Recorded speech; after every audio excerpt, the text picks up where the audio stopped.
want to provide everybody here a little deeper dive on the exact circle zones we talked about before.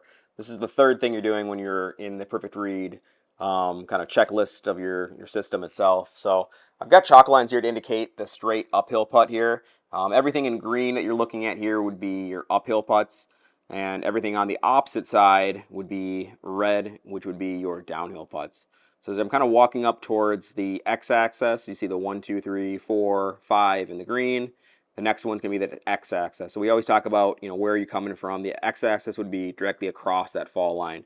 You can tell kind of, where you are exactly in the quadrants. So you're going to want to break it off this grid almost into fourths when you're looking at the circle or kind of overlaying it in your head.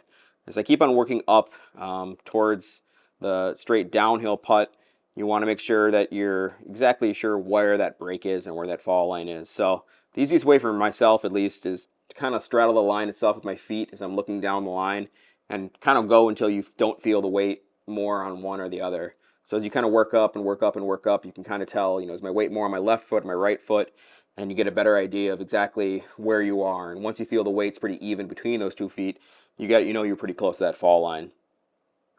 As I'm working for this zone here, this is the pro model. So there's 5 different sections within each kind of side here.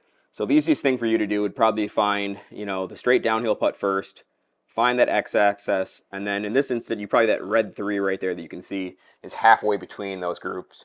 And then from there, you can kind of look up between yourself and the fall line and see how much room you have and see where your ball is actually lying to have a better idea of exactly which quadrant you're in. Basic green reading kind of 101 that I think sometimes gets overlooked a little bit. As I'm pointing here, all these putts on this side right here are going to be putts that are breaking left to right. Doesn't matter if you're uphill or downhill. These are all kind of for the right-handed golfer, slice putts.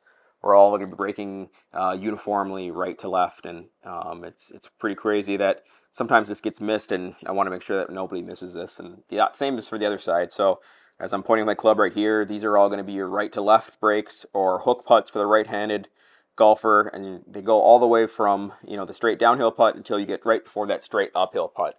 So you're always going to be turning your ball off of the initial straight mark with the marker up that fall line and getting it working kind of down that fall line. You always want those putts to be tracking down that fall line, right with that perfect pace capture speed. Another thing that people kind of forget to talk about too is that these lines actually extend out to infinity. So as I work backwards here, this circle zone isn't just for the last 10 feet, 5 feet. You really got to imagine the circle going back as far as possible and figure out where your ball lies. So it's good to find that exact straight downhill putt or uphill putt where you are and kind of work off of that. If you have more questions about the pro model here with the circle, please reach out to us. Love to help address those, and good luck out there.